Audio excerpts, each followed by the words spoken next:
Bonsoir à tous. Donc voici une vidéo pour préparer la séquence R1 donc en troisième. La séquence R1, comment tracer l'image d'un point par une translation. Donc déjà tout d'abord, on va déjà savoir ce que c'est une translation. Une translation, il nous faut déjà deux points. Par exemple ici un point A et un point B. On dit que c'est la translation qui déplace ou qui transforme le point A au point B. Voilà comment on définit donc une translation. Donc une translation, ce n'est autre qu'un déplacement. Donc on va maintenant s'intéresser à comment construire l'image d'un point. On va commencer avec déjà un quadrillage. Donc on retrouve bien le point A, le point B, et donc la flèche qui veut dire qu'on a une translation qui transforme ou qui déplace A en B. Ensuite, on regarde déjà le déplacement de A vers B. Donc déplacement de A vers B, on peut regarder ici. Donc on part de A, donc on monte de 3 carreaux et on va de 5 carreaux vers la droite. Donc pour construire l'image du point C par cette translation, on va exactement appliquer le même déplacement depuis le point C, c'est-à-dire 3 carreaux en haut et 5 carreaux à droite qu'on retrouve ici. Donc 3 carreaux en haut et 5 carreaux à droite, donc on obtient ainsi le point C' qui est l'image tout simplement du point C par cette translation, qui, je le rappelle, c'est la translation qui déplace A en B. Donc voici la présentation pour un quadrillage. Donc maintenant on va s'intéresser à la méthode sans quadrillage. Donc il faudra s'équiper du compas.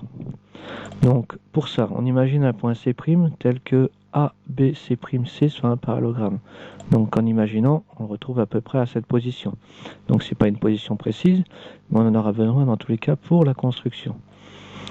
Ensuite, vu que c'est un parallélogramme, les côtés opposés sont de même longueur, donc sont égaux. Donc on retrouve le côté AB avec le côté CC' qui sont égaux, et le côté AC et le côté BC' qui sont aussi de même longueur. Donc on va servir de cette propriété pour construire l'image du point C par la translation qui transforme ou qui déplace A en B. Donc on reporte déjà la longueur AB depuis le point C, c'est-à-dire on va tracer le cercle de centre C et de rayon AB. Pourquoi? Tout simplement parce que les deux longueurs AB et CC' sont censées être égales. Donc on va reporter cette longueur à l'aide du compas. Donc on obtient ainsi donc le cercle de centre C et de rayon la longueur AB.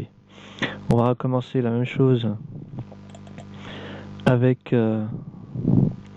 la longueur AC qu'on va reporter depuis le point B. Donc on va tout simplement tracer un cercle de centre B et de rayon la longueur entre A et C. Pourquoi? Parce que la longueur AC et la longueur BC' sont égales. Donc on reporte la longueur avec le compas. Donc on obtient ainsi les deux cercles. Celui qui est en bleu, donc c'est le cercle de centre B et de rayon AC, et celui qui est en rouge, c'est le cercle de centre C et de rayon AB.